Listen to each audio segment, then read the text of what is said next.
Hello students, आज हम लोग सीखेंगे मास percent of element in the compound. किसी एलिमेंट का मास परसेंट कितना है किसी कंपाउंड में, इसको कैलकुलेट कैसे करते हैं। How can you calculate the mass percent of element in the compound. Mass percent का मतलब होता है 100 part by mass of compound लिया जाए तो एलिमेंट का मास उसमें कितना पार्ट होगा। How many part by mass of element present in the 100 part by mass of compound is called as mass percent of element। यानी कि 100 ग्राम कंपाउंड ले लें तो उसमें डिफरेंट एलिमेंट का कितना कितना ग्राम है, वही उसका मास परसेंट कहलाएगा।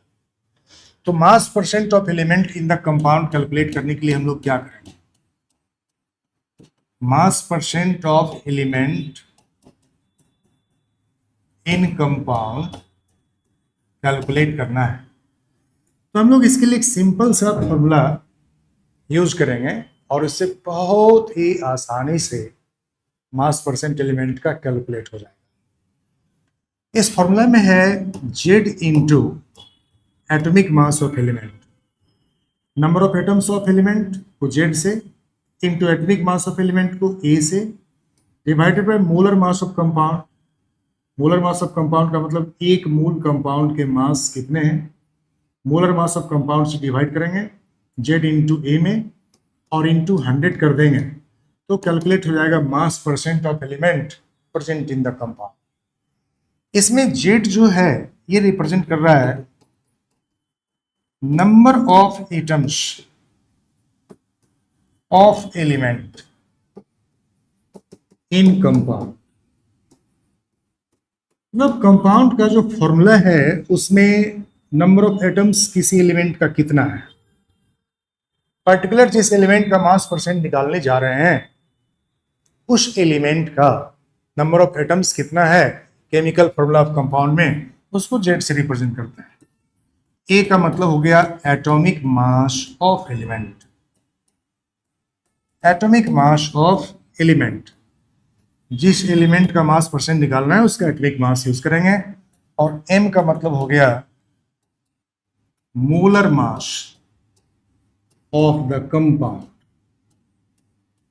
कंपाउंड के मोलर मास से डिवाइड करना है Z into atomic mass. Z का मतलब number of atoms of element, E का मतलब atomic mass of element, M का मतलब मोलर मास ऑफ कंपाउंड और इंटू 100 कर देना है तो कैलकुलेट हो जाएगा 100 part by mass of compound में कितना part by mass of element मौजूद है। आप इसी को बोलते हैं मास percent of element in the compound. अब इसके हम लोग एप्लीकेशन करके देखते हैं। एक क्वेश्चन है, calculate mass percent of carbon in glucose. Carbon का मास परसेंट ग्लूकोज में कितना है ये कैलकुलेट करना। तो सबसे पहले हम लोग ग्लूकोज का फॉर्मूला लिखते हैं।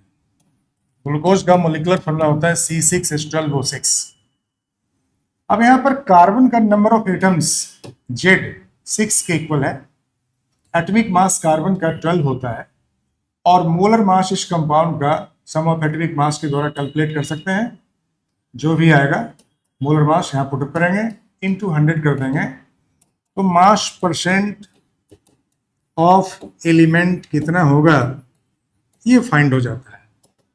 अब यदि मास परसेंट ऑफ कार्बन फाइंड करना है तो कार्बन का नंबर ऑफ एटम यहाँ 6 दिख रहा है तो 6 into atomic mass of carbon 12 होता है और molar mass of glucose calculate करेंगे तो मोलर मास कैलकुलेट करने के लिए 6 एटम कार्बन का 6 इंटू 12 प्लस 12 एटम हाइड्रोजन का 12 इंटू 1 प्लस 6 एटम ऑक्सीजन का 6 इंटू 16, सब के एटॉमिक मास का सम कर देना है तो आपको ये कैलकुलेट हो गया 180। अब मोलर मास 180 हो गया इंटू 100 कर लीजिए।